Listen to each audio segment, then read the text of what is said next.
Active shooter. There was a fair amount of controversy that even made it into non-gaming media outlets about a game that Valve allowed to exist on Steam because they allow everything to exist on Steam with impressive negligence and disregard, called Active Shooter, a game about going inside schools and shooting them up. Indeed. This created two sides of an argument. The popular side was that the game was an abhorrent, tactless blood clot, clogging Steam's arteries with purposeful trigger pulling, literally, and should have been removed immediately. The less popular, albeit screechier side, quickly anointed Active Shooter as their champion secret weapon with which to, and I quote, own the libs. They felt that removing the game due to its content was censorship, which it sure is, but it's like scrawling a profane message on a bathroom wall. You have a right to free speech, but it's getting washed out. It's a public place where cleanliness is maintained. You could say you're being censored when the graffiti you sprayed last week is painted over, but you know they're going to do that, and if what you wrote is intentionally terrible, then you even know that they should do that.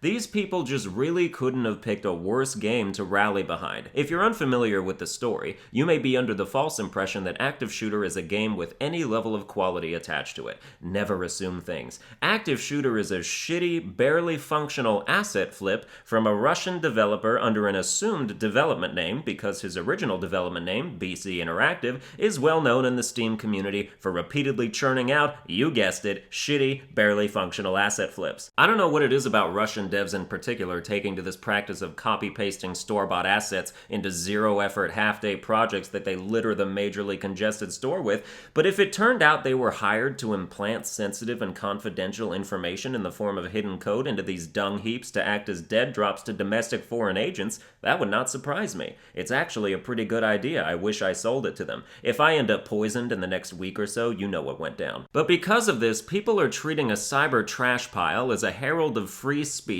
when its own dev doesn't even stand for that shit, so it's like, is this really where you want to plant your flag? You want to be known as the people who laid claim to Active Shooter as the last bastion of American freedom. By the way, Valve is within its rights to manage its own storefront, something it does extremely infrequently. Now, if Valve wanted to keep Active Shooter and shared the opinions of those who would decry its expungement, but then the government got wind of it, stepped in and was like, Valve, we demand you remove this game from your store or we will prosecute you for disturbing the peace or some shit, that would be real censorship. Dangerous censorship. Valve getting rid of Active Shooter is censorship in the same way you censor the dirt when you mop the floor. It just sucks because since non-gaming media outlets are reporting on it, this will inevitably lead to more ignorant dismissal of gamers in general because they won't bother to point out or even figure out that the vast majority of us are against that shit. We're already in a bubble, with people always going, why would you waste your entire day playing video games, as they binge whole seasons of Westworld or read a book cover to cover?